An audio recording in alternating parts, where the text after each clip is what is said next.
FireNut 101 or DJ Wedding, whichever you prefer. I have two channels. A lot of you haven't heard from me in a while.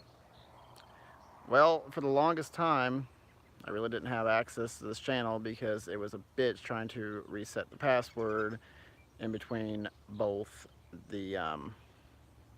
both channels.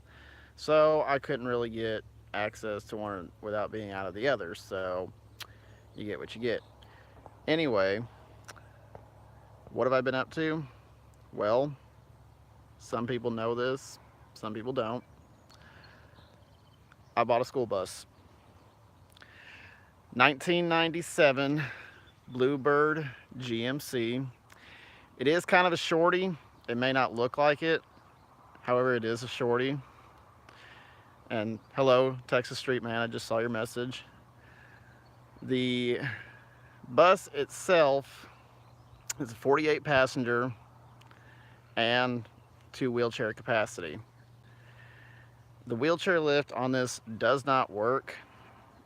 I cannot get it to supply power for whatever reason. However, it won't do anything.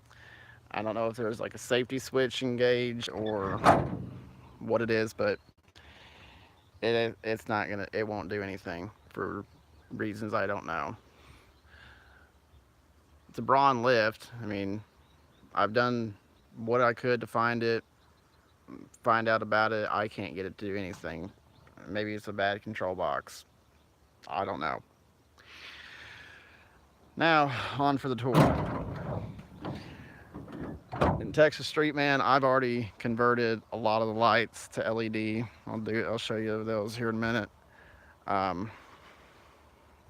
This bus, before I go inside, this bus, it could have a switch. I don't know. I haven't been able to find anything. On the control panel inside, there is no lift power switch. It just pulls straight off the battery when the bus is turned on.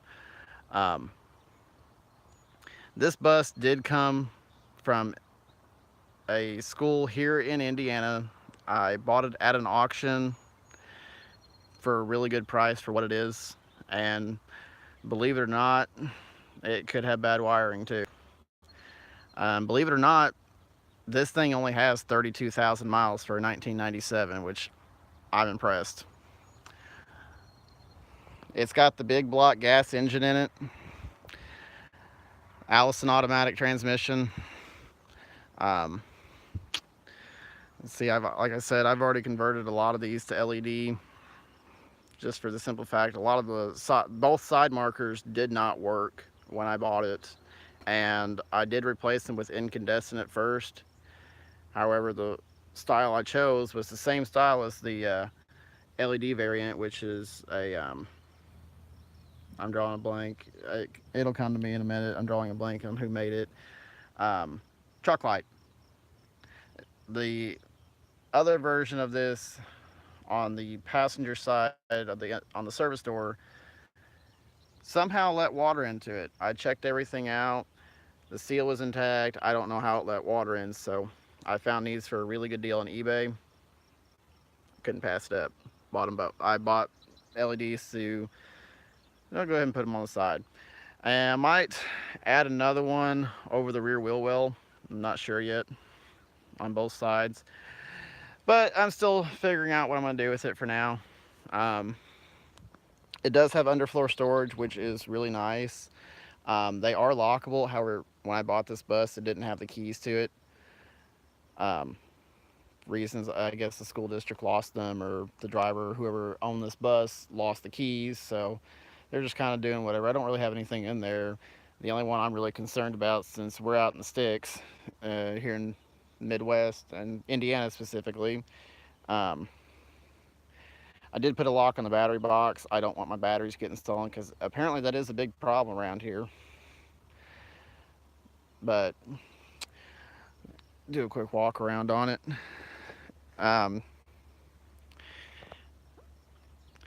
This bus does have air conditioning, both front and rear. That also does not work. I've checked everything from the power coming in to the switches. It has power. The fuse is good. I have checked the power going in and out of the switches. It's got the correct power. I don't know if it's a bad condenser inside, a bad evaporator outside. I can't figure it out. But I've got a fan and my windows go down, so I'm good with that. Here's the back side of it. Like I said, I did change the um, turn signals and the big 7-inch brakes to LED. Those are still incandescent. The 4-inchers are still incandescent. The temp tags expired. The new ones should be here to Monday or Tuesday, I'm hoping. All right. All right, Texas Street Man, sounds good. Now, this doesn't require DOT inspection anymore since it's not legally going to be registered as a school bus to transport students anymore. However, because this is a big bus and I prefer to, I do stop at railroad crossings and I will not turn right on red because this is a big vehicle and it's going to have one massive tail swing. Step inside real quick, show you all the inside of it. Spoiler alert, we'll pop the hood real quick. It is a GMC, it's not a Chevy. However, it still resembles the Kodiak series and the top kick from this year, from the year this was made at least. I like it. Pop the hood real quick. Oh, now this is not a diesel. It's a 454 big block gas engine. Runs really good for what it is and what it does. And it is carbureted. It's not, there's no electrical components in it, and I don't even think the transmission's computer controlled. I think it's all strictly mechanical, which is a lot more easier to maintain.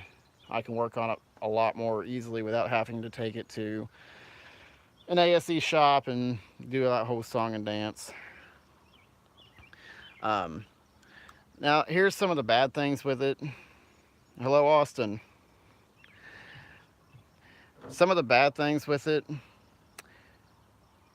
When I bought this from an auction site, from the auction place I went to, however, it does run and drive. That's 55, 60 down the highway, no problem. This bus does need a lot of work. It's going to need about $4,000 in exhaust work from at least that's what the place quoted me that I took it to. Since I don't drive it near as much, it's not on the road every day, I don't see the need to sink $4,000 in exhaust work. So, you know, it's got some holes, the tailpipes, the pipe coming off the exhaust manifold is cracked, and part of it is separated. I don't see the need to replace it. You know, it is what it is. It doesn't leak exhaust in the cabin. I don't smell it from in the driver's seat. Why replace it? At some point I may do an exhaust repair kit on it to, you know, seal it up, make it a little bit quieter. Until then, I don't really see it being an issue. The radiator, it does have a cold leak in it, but since we're in the middle of, you know, Indiana summer, I make sure that I check the coolant.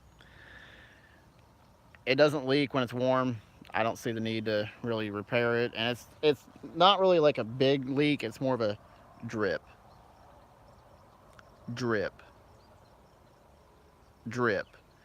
and it's only when it's cold. Therefore, you know, I don't see it being a huge deal to replace. There's no cracks in the radiators. There's no broken spots, anything that shouldn't be there. I think it's, from what the repair shop told me, I believe it's going to be right here in one of these where the plastic meets the aluminum frame of the radiator itself. I think that's where it's cracked at, and it seems to leak right down here in this little pocket. That's good. I don't have a mouse hiding in there today. Moved it earlier this afternoon from where it was parked up until uh, up until now. I apparently have a mouse that likes to hide in there. I don't know why. I guess it's warm, but a little hiding spot. Yes, the warning lights on it still work. Both. However, when I go inside in a minute, I'll start it up. I'll show you the warning lights because there's a quirk about this one on the warning lights. I actually had to do a little bit of rewiring. Excuse me. Go hood back up.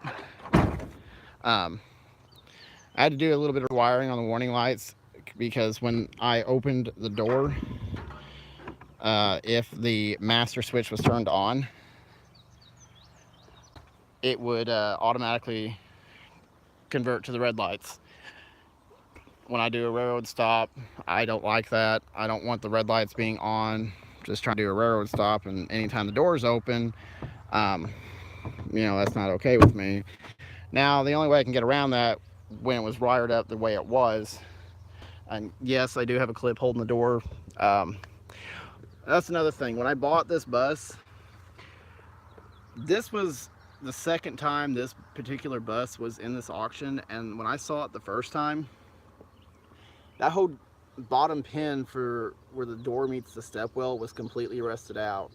So the person that previously bought this before I did put just a standard door hinge on it just to keep the door shut, because when I first saw it, when this leaf would open, that whole bottom piece would come all the way out and it'd only be that top pin holding it in. This one works flawlessly. There's nothing wrong with this one. But with that being said, since he done that door hinge on the bottom, door don't open all the way. I don't care for it, but it is what it is. With this being a 97 as well, it's going to have its rust in its typical spots. The stepwell being one of them. The top piece on that stair, or where the floor meets the stairwell, this top piece is coming up. See, it's really dirty. Stepwell light still works, but it's really dirty. It's got a lot of water damage, what it seems like. It's a 97. What are you gonna have? Now, if the master switch is off, they would not turn on. It's only when the master switch is on. I'll show you here in a second how I did the warning lights, but we'll do a quick run through on the inside. For those of you just joining or just now seeing this, this is a 48 passenger bus, and that's with the accommodation of 2 wheelchairs in here. You can see the wheelchair lift. Ignore my clutter, temporary plates, and a bag of paper towels I was using to clean windows the other day, and just some minor things. I still have the wheelchair straps and Q strains and tie downs and seat belts, everything. That box I just added in. It keeps my cleaning supplies and small brooms, which is out right now. I was cleaning under the driver's seat earlier today. I actually got this thing stuck in the mud once, and I had to take my big F350 and had to pull it out. It wasn't stuck too terribly, but I got my strap pretty dirty. I found that also at the auction for $10. Not bad. No, Austin, the lift does not. I'm still investigating as to why. It has power going to it off the battery. There's one main power wire with a circuit breaker to the battery. As to why it won't function, I don't know. I'm thinking it could possibly be a bad switch somewhere, or the wheelchair control handle, the control box itself could be bad. But we'll do a quick switch look overview.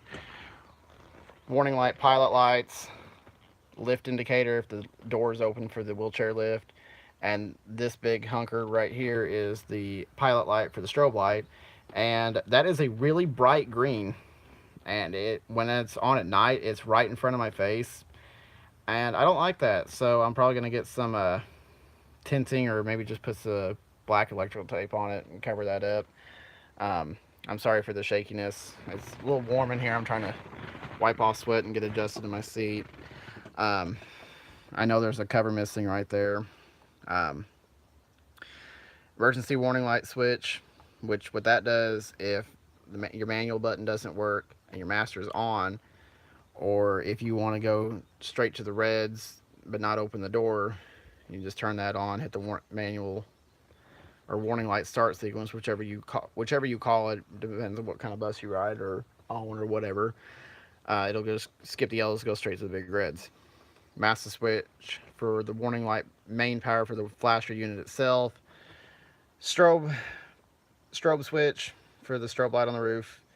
Accessory switch, it's a it's a toggle switch, just a simple 3-pin on-off ground. On your power, um, output, and then your ground for the. It does have an indicator light on it. Clearance lights, which on their own circuit. The clearance lights also control the stepwell light. Driver dome. Rear dome itself is one light all the way in the back. Dome lights, the rest of the bus. This bus is equipped with a heater pump, as well as heated mirrors, which are a godsend. And even when it's misty outside or just raining, you get all that misty stuff on the glass, turn that on. It works really good. Right hand heater. It's for this bus does have 2 separate stepwell heaters for the door to defrost the doors.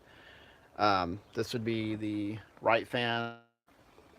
Yeah, the switch is for the left. The right fan does not work. It does have power going to it, but the fan itself, really, the motor is no good in it. It's got power going to the switches. I've checked everything. Um, Underseat heater, underseat heater, underseat heater. What I'm assuming now, this bus is only equipped with 2 underseat heaters, and I'm assuming one of these, I can't remember which it is exactly. However, one of these goes to the same heater for whatever reason. I don't know why it's like that. I don't know if it was added on later or if there was a heater that was in there at some point and was taken out. I'm not sure. Um, my heat, the defrost, if I want it more towards me or more towards the passengers, and then fresh air and recirculate. I don't ever recirculate it. I always leave it on fresh. If I recirculate it, it gets kind of stuffy in here, and regardless, my window's always cracked, and there's a reason for that. But I don't ever recirculate it. It's kind of stupid to me. This bus does only have one wiper switch and just low, high, off. It doesn't have intermittent wiping. The switch for intermittent wipers, but I haven't done it yet. Um, this bus is equipped with an AM FM radio. Excuse me. Now, um, what I don't like about this radio, it does not have channels. So when you have it on, or whatever you were what station you were listening to, doesn't save it. So I have to redo it time. I do have the PA microphone. It's not up here right now. Bus does not have an external speaker, so it's just internal only in the radio fuse.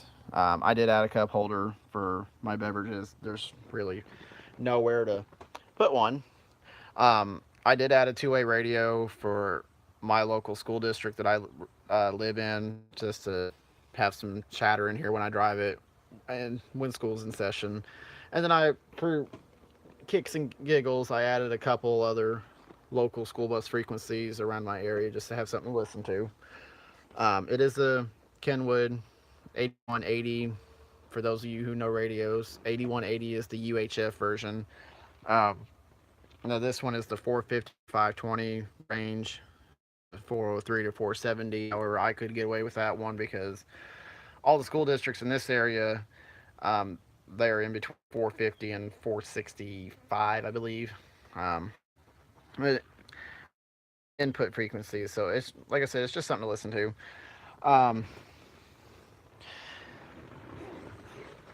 Headlight switch does the parking lights, your headlights as well.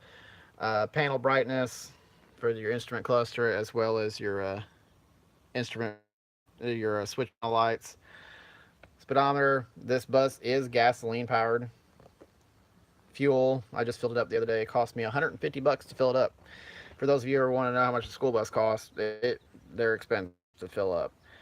Battery. That mileage is correct. I've had it verified by both the school district, who it came from. They had maintenance records on it. And I've sorry though, I'm back. My iPhone got too hot, and I did too. The noise you hear in the background is the fan. Um, if it gets too hot again, I'll just record it. Anyway, I did start the bus. Water temp and oil pressure. Since the bus has been sitting a little while, the water temp is on the colder side. This one normally sits about 190 or so, which is fairly normal. Hour meters on this bus. I haven't seen it climb, although I haven't been paying attention, but I guess it's a good thing while driving. This bus, if you can read that switch, it came off cleaning it. This bus, even though it's gasoline powered, is equipped with high idle, which is nice when warming it up. Amperage gauge, it tells me how many amps I'm using or making, and right now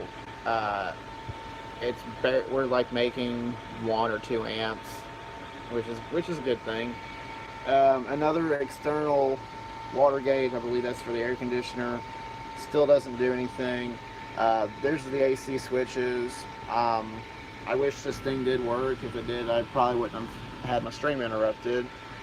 The hazard lights, automatic. This one does not have overdrive, which I kind of don't like. I live along a lot of U.S. highways as well as an interstate. Overdrive is nice. I don't like when I'm driving at highway speeds about 55 to 60. It stays about 30,000 to 3,500 RPM. Turn the fan off here just for a minute. You can hear me better. Austin, to answer your questions, the master switch is off. The warning light switch is on. Well, it's a push button, so the door is shut. Turn the master on. Start the warning lights. You can see the yellow pilot light. You might be able to see it there in the might be able to see it there in the mirrors. I'm not sure how well you can see it. Open the door. Door's open, or the ambers are still, the yellows are still flashing. Now, what I found out when I was redoing the wiring, flip the warning light or the emergency warning light switch. You see, it will activate the big reds, put out the stop sign. Now, if I flip it off, it just does what it does what it's supposed to do. It turns everything off. Door's still open. The switch is still in there, and it does work. We'll close the door real quick. On this one, see the master switch is on. However, I'm going to show you something. It doesn't matter if the switch is, if I turn the switch up, it'll automatically just go straight to the reds. Now, flip it off, it'll shut everything off. Turn the master off. Now, if I flip, now see the master's off, turn the switch on for the emergency switch, it automatically does the red light sequence. It skips the yellows, goes straight to the reds. Now, what I've discovered on this, the flash unit is behind the little radio panel. This whole thing does come apart by itself. What I discovered, the way they had the flash unit wired, the switch was set on pin 9, which was flash red only after amber. and then the override switch, which is what that switch is set up as well. So with that being wired in, it'll go straight to the red light sequence if you turn it on. Now, like I said, the way this was previously wired, that switch did, when it was wired the way it was, that switch did just go straight to the reds. It still does, but anytime the door was open and the master was on, it'd go straight to the reds, whether this switch was on or off, or if for some reason the warning light start sequence button was pressed. I don't know why it was like that. But I'm good with it the way it is. If I were to turn on the master and accidentally activate the manual, or accidentally activate the yellow lights and open the door, it ain't going to go to the red light sequence. That ain't going to get me in trouble. I really don't need them anymore because it's still not a school bus, but I'm sure any of you that own a bus know the warning lights. They're fun to play with. You play with them on private property where we're at right now. Do whatever the hell I want with them. I'm going to show you all one other thing. My seat. This is the only thing on this bus that is powered by air. See, it's Bostrom. It's a cushion air chair. I love it. Now, for those of you who don't know what an air seat is, I'm sure a lot of you do. Give me just a second. I noticed my parking brake wasn't set. Air ride makes for a more comfortable ride, whereas you hit like a dip in the road or a pothole, it's not gonna bounce up on down on you. It makes it a lot smoother ride. I love it. It's comfier than my Jeep sitting over there. It is the best damn thing in the world. I'll do a quick walk around. We'll go ahead and turn the hazards on, the headlights on, and we'll turn the clearance lights on too, and we'll go ahead and just do the red lights. You ain't gonna see the yellows. Do a quick walk around for you. See, like I said, stepwell light is controlled by the clearance lights for whatever reason. For shits and giggles, I'm sorry, we'll go ahead and turn on the strobe light too. Like I said, you can see how bright that is. Right there, right in my face as I'm driving at night. It's a little uncomfortable, not gonna lie. Now, for those of you who didn't hear me earlier, I did convert most of the lights on this to LED. The only things that are not LED: warning lights, all the clearance lights all the way around, the small brake lights, the small tail lights, I mean, whatever you want to call them, and the reverse lights. They're not LED, and neither is the stepwell light, interior lights, or the lift light. Headlights are also halogen, but you would not believe how incredibly bright those things are at night. They're wonderful. And the stop sign is not LED. Haven't been able to find, I can't find a good LED bulb for that one that I like. Give you a good shot of it. Now there is a clearance light lens on the back that is missing. You see that the side marker across the LED.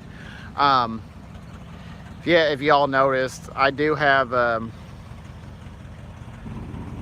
two antennas on this bus, as well as the radio antenna. I know you can see that one right there. The other one's way up top right in the middle of the bus, in the center above the clearance light at the front. I might crawl up there in a minute and show it to you. The purpose of that is one of them is for the school bus channel, for the school bus radio. The other one, I might add a CB in it at one point and just have the extra communication on the road. See, the warning lights back here still work, LED, everything minus the small light and the other ones. For those of you who saw this earlier, yes, I did have decals made for this Bus Life and Coexist. You can see the inside, or the outside, I mean. Plates should be here this week, I'm hoping. I've waited long enough. Indiana has gotten kind of lazy on it as far as getting plates out to their customers faster. Not sure how well you can see that. The exhaust pipe is leaning. That's where it's supposed to be. So at some point I got to get that fixed. Um, for what it is, it's fairly rusty under here, but I mean, I'm not complaining. It's still a very solid body. Um, it's pretty nice. It runs and drives fine. Really smooth ride and whatnot. This one does have one underfloor storage compartment on this side. LED. Um, but my phone is fixing to die, so I think we'll call this a wrap. I know I didn't show the strobe light. I'll peek up there real quick. Oh yeah, one other thing. It only has dome lights straight down the middle. It doesn't have them typically like Bluebird does on above each row of the seats. Why? I guess that was how they built this bus. This one only has one roof hatch. And we all know strobes aren't picked up on cameras worth a damn, so you can see that in the strobe light. It's a special series. Works really good. The emergency door. Another thing with this is was not there when I bought it, and I haven't been able to find another pin, nor can I get the whole assembly back in. So, you know, it's an emergency door. It still opens and closes as it should, but I don't see the need to really change those or get that fixed right offhand. For what this is, I mean, it has a ridiculous amount of speakers in here. We got 1, 2, 3, 4, 5. I lost count. I'm sorry. It's a little stuffy in here. We've got 1, 2, 3, 4, 5, 6, 7. We have 8 speakers, and believe it or not, everything on this side does not work. This side works fine. Don't know why. But with that being said, it's quite stuffy in here. I'm going to call it a wrap. I'm getting hot. My phone is starting to die again and is getting hot again. So, that's been a wrap. Again, I'm Firenut 101, DJ Wedding, whichever you prefer. This has been a full video tour of my 1997 Bluebird conventional school bus with a big block gas engine, and I will see you all later. Bye.